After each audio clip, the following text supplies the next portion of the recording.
Kheralu Diwaliba Thakkar girls હાઈસ્કૂલમાં નવીન principal તરીકે સરોજબેન ચૌધરીની કરાઈ નિમણૂક. ખેરાલુ નગરપાલિકાના પ્રમુખ મોહિનીબેન પંડ્યા સહિત ઉપપ્રમુખ અને ટીમે આજે નિમણૂક પત્ર એનાયત કરી વિધિવત ચાર્જ સોંપ્યો. ખેરાલુ બાળાપીર વિસ્તારમાં આવેલી આ એક દીકરીઓ માટેની સ્કૂલ ખૂબ જ સારું પરિણામ સાથે કાર્યરત છે.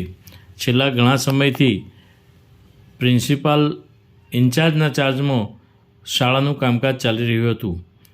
આજે ખેરાલુ દિવા ગર્લ્સ હાઈસ્કૂલમાં સરોજબેન મનુભાઈ ચૌધરીની આચાર્ય તરીકે નિમણૂક આપી અને સ્કૂલને વધુ સારું પરિણામ મળે તેવા કાર્યોનો શુભારંભ થયો છે. Online TV news reporter Farooq Memon, Kheralu.